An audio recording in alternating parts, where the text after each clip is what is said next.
volunteer fire department has some huge egos.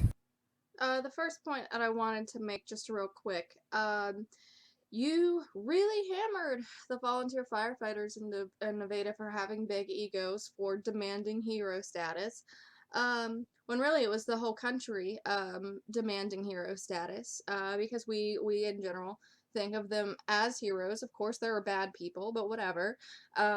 They're heroes to most of us. It's very important to us as a society and as a culture, especially since 9/11. We do put them on a pedestal. We love them there. We want to keep them there. I so them having an ego, um, it's really just laughable. It's a laughable point that I wanted to make really fast, because I have never seen a bigger hypocrite when it comes to an ego. And we're going to take a look why right now. Why does Rhonda Applegate think she has any right to call somebody else, egotistic? This election, you have to delegate me as your new council at large member, because I am the one, it only takes one, I am the one public servant who will give you your voice. Rhonda Applegate is the only one that is able to do this job. Not only is she the only one able to do it, she's also the only one that can determine what is right, what is wrong, where your priorities should be as a community and as a society, which issues deserve outrage, which issues don't deserve outrage, which issues should the community come together on, and fight, and which ones should they just kind of let go by the wayside. Rhonda Applegate is the only one. She's all-seeing, all-knowing. She knows exactly what the public needs, better than they know what they need. Again, it just takes one public servant like me who will guide the community and work with the community. The public has lost their control, and it is showing. So I hope the last video pointed out, well enough at least, why you would not be able to impose consequences of a criminal nature, even if you had been in office. Now, I did want to expand on that just a little bit, because it's very important to your repeated claims. The city council, as far as I know, and correct me if I'm wrong, has the right to fire a limited number of appointed seats, of appointed offices.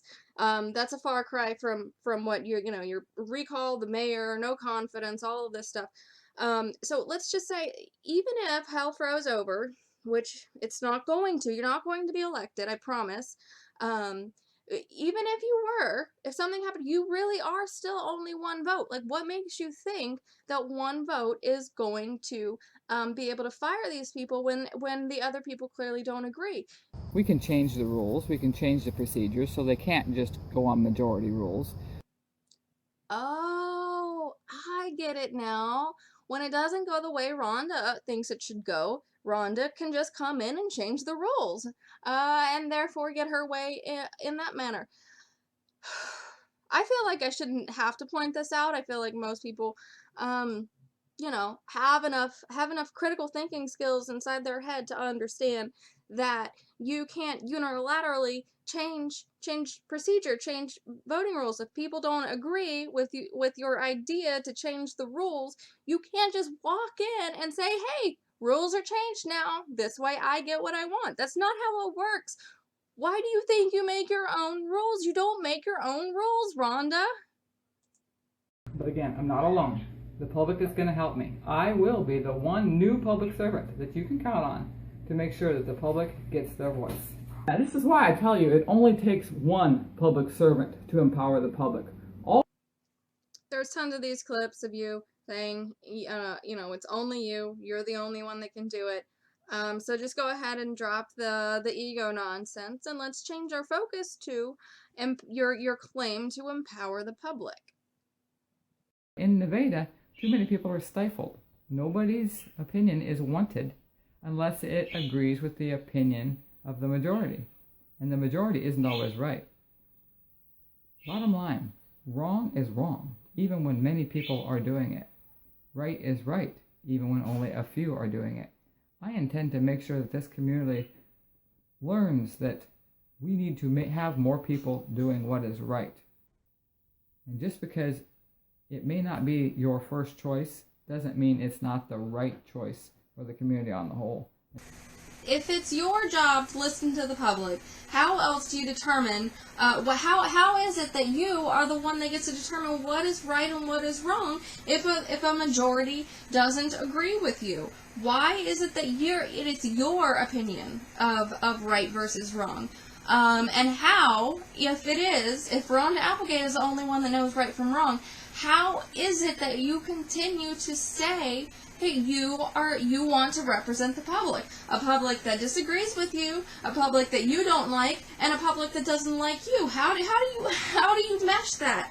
Where in your brain do those issues come together? How do you say in one hand, over here we're going to say, I'm going to be the voice of the public, I'm going to listen to the public, and then on this side say, well, even if a majority of the public disagrees with me, I'm the one that determines right from wrong. How do these two come together? They don't. They don't. On anybody with critical thinking skills, they don't come together. It doesn't make any sense. Rhonda, you don't make your own rules, and you don't single-handedly determine right from wrong. It only takes one honest, committed, tenacious public servant who respects the public and who restores the power to the system, giving the power back to the public.